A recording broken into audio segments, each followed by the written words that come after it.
Yeah, I'll Money match. How much? I will win a money match. I'll put fucking $100. I'll win this money Oh match. shit. No cap. Dude, I will win this by far, bro. Cody, undefeated. What's one more? What's one more? What's one more? You're right. Alright, how's it going, guys? Welcome back to another Tressa's Collectibles video. Today we have a special deck profile for you guys at the scene at Springfest Ontario 2022. We have here Cody. He is here with our undefeated Ruby deck. Unfortunately, his team did not make top cut. Their team X2 Bubble, but Cody is 7-0 with this 8 Standby Ruby deck. So we're gonna go ahead and pick Cody's brain and take a look at this deck. So why don't you start us off? Okay, so I started off with my level 0s basically. So first of all, I wanted to run 4 of these for sure because my level 3 game is the 3-2 Ruby that needs 2 or more in memory. Yep. After that, this James Ironwood, pretty much a stable in any standby deck, able to filter out cards from my hand into the waiting room. I decided running 3 instead of 4 because I felt like the 4th one, sometimes I just like didn't need that many of them. From there, 4 of this Wukong. Originally I was running 3, but then I upped it to 4, mainly because the pluses and also the matchup against like Mushoku 3-5 runners, 7DS 3-5 runners, Slime 3-5 chasers. I mean.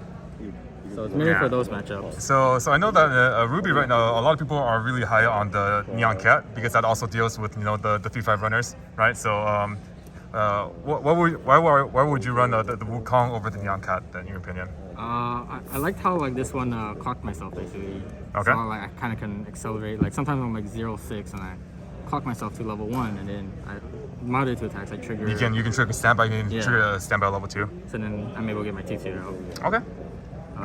From here, 4 brainstormers, 2 of the plussing brainstormer and 2 of the spammable one. This generic brainstorm. This card was surprisingly good. When I first made this deck, I thought this was a tap self brainstorm set. But spammable. The reason I'm running 2 instead of like usually, I think the list usually just runs like 1 because the hand filter, I really like that ability, able to sometimes like level 1 or something, I'm like, I don't have any 2-2s. I brainstorm, I search for this and then discard it. Just so you just want to see a more offensive 2 is a more comfortable number. Okay. This dog is actually MVP. Yeah, dog's broken. Yeah, sometimes like I only have 1 Wukong and then I play this and then I say climax, let me discard, let me get my second Wukong. Yep. And then I try fill them. I think 7, all my games today I try filled them, going second basically by just dog, Wukong, or if I don't have a dog. Yeah, well, like a Pyrrha. Yeah, something like that. Just this dog really good. Useful late game, early game. Generic climax swapper, 1 off. Yep. 2 Suicider, which I think is a good number. 2 or more, draw 1, drop 1, hand filter. And also helps get the 0-0 in memory. Yeah, the period that we need 2 of in memory. Yeah, right? there's some games where I only had 1 in memory and I had to like search this to play over so I can. Yeah, it's really nice that you can like on your main phase you can play over this to activate her effect to send the period to memory, so you can still activate your main phase. Yeah, get that set up. Which is really good. This 1-0, I'm after playing it, I'm thinking of cutting it to 3 and upping the count of this card. Okay. It's really good, especially with the Suicider. You front with a Suicider, and in this one, you sack your character, right? Let's say the Suicider, you go top. This character you plus, if it's not, it's let's say it's standby. I'm like, oh, this is dead already, so you're just gonna replace it anyways. Yeah. So, really good card, especially in a non-level 1 or 2 climax combo deck. Yeah. Generic 1/1, bottom deck Suicider, anti-change, and free fresh counter. So, I want to make this to 2 because you want to see that card more often. Consistency, yeah. But in my games today, it didn't really matter. But it's nice to have the second one. Okay. So this is my 2-2. Some people don't play this. Like this, like also like a 2-2 Yang hand on core, right? That you can bring out. I didn't. All my games perfectly fine. These 2-2s. plus 2k from each back row, so it becomes 10-5. It's really nice I get a look at top before attacking, or when I'm attacking. So maybe if I want clean stock, or maybe I do want to trigger some standbys, maybe like just 3-2 or something. Yeah. Pump this to 12-5. So that was really helpful. Okay. This is the, I would say like the bread and butter. Yeah, so these two are the climax combos for the 8 standbys that you're playing. This one's with this standby. It's basically Megumin basically, except cheaper. Yeah, the 3-2 Megami from Konosuba set 1, right? Yeah, it's really good. Especially, so well, this is another card that works well with this, but just rest self, like the cheap cost is why it's really good. The 3-2 Pira, I feel 3 was good enough. There was one game specifically, I was against my friend, and he was playing Mushoku. He was level 2, 2-2 I believe, and he attacked and left one card in deck. He was playing the choice combo, milling his deck, one card, and then I'm like, play standby, pay 2, and then shuffle back. Just shuffle back 5, yeah. I hit him to like 3-4. Yeah. And yeah, this card's really good. It comes out of nowhere, people don't know. But Yeah, it's like if your opponent is aware of it, the threat of it forces them to have a poor refresh because they can't end their deck with one card. But then if they don't know about it, you just destroy them with like shuffling 5 back, and that's like a 6 guaranteed damage. So that's also really nice.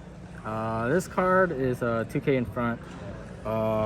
Rest self to look at top 2 rearrange. I used this was really helpful, especially with this 3-2 rubies.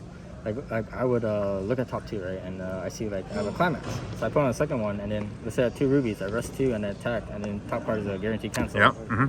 Happened like a couple of times in my games. It was really good. This 3-2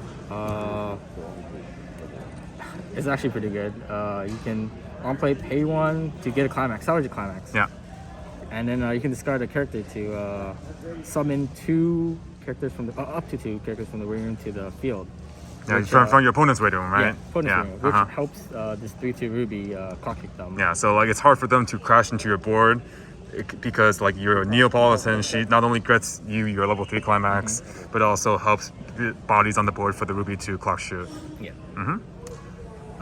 This 3-2 Salem is basically either a stock swap or a mill, on attack mill, bottom 5 or 4. I don't really remember. Yeah. And burn, but I never use that effect. I only use it for the stock swap, right? I feel like if you have to play this, it's like there's other better options. Yeah. You can play. And it's nice that it costs the same as a regular stock swap, except you also just get that extra option, right? Yeah. And 3-2 just on play salvage, and after this card attacks, pay 2, ditch 2, burn 2. Okay. And that's the list. All right, so let me hit you up with a couple questions. I know I already mentioned the lack of Neon Cat with the Wukong instead. Other things I'm seeing here, 8 standby lists, traditionally they want to run a lot of like 1-1-7-5 hand encores. Ruby does have one in the 1-1 Ruby. So what is your decision making into going with all in on the Adam and the Pura and not any of the 1-1-7-5 hand encores? I feel like my level 0 game, basically, I always try field. I never like single lane or double lane. I always try field. And then the next turn on retaliation, I would hit level 1. So I didn't find the real need to plus that way on the field. So it's kind of like at level 1, you just play the Adam, and then you start triggering standbys, and you start playing the rubies, and then like there's really not a lot of room where the 1-1 is super useful, right? Yeah, exactly. Okay. Yeah. I feel like I'm playing a higher count of level 3, so like I needed to cut down on some space, and the 1-1s were the first to go. Okay. And then another thing that I noticed that it's not in the deck, Ruby does have a money counter and the Maiden's counter. So what is your decision between not running any of those? These 3-2 rubies, the cost is to tap sell. And so you don't generate stock at all. So you would rarely even have like enough stock to even use them. So those just wasn't worth it for you? It wasn't worth it. Okay. And then there's also there's some assists for level 2 that are considered to be pretty good cards. There's for example the 2-1 Global 1000, that's also a Brainstormer, and then there's also the 2-1 John that works with the Pura. Gives Pura hand encore, and then also on play you can discard I think your climax swap, I think, but that's only with the choice, right? I guess that's not really a play. Let's see what else. And you said you wanted to put in another copy Yeah, of the refresh just so you see it more, right? Yeah. So you felt like, you know, just having, like even at this, like you would be okay with this Yeah. as your whole level 1, basically? Okay. All right, and anything else you want to mention? Any cool matchups, any interesting games you had? Let's see. Not really. I've mainly versed against, let's say, like Mushoku didn't. I know that rest counter, but then the 3-2 Ruby bypasses that basically. Yeah. So surprisingly, my hardest matchup is 7DS. Oh, because you can't Yeah. clock shoot them and you can't Yeah. burn them either. No, You can because they're not in battle. Yeah, but I can't clock. But you can't clock shoot the melee because they're But they hexproof. also bypass their burn. Right, because you're not attacking. So I guess like that's the even trade-off. Yeah. But yeah, that was a hard matchup. Yeah. Well, congratulations on going undefeated with this deck. Unfortunately, your team could not make it. There's still a chance. Yeah. Is there a chance? It depends on deck check. All right. So we're fingers crossed for Cody. But yeah, California Ontario Spring Fest, we showed up with 62 teams and we went to round 7. So definitely really nice to see all the teams show up, you know, after 2 years of no physical play. California, Ontario being the first regionals to have physical play back for Weiss in a long time. So it definitely feels really nice. All right, any last closing thoughts?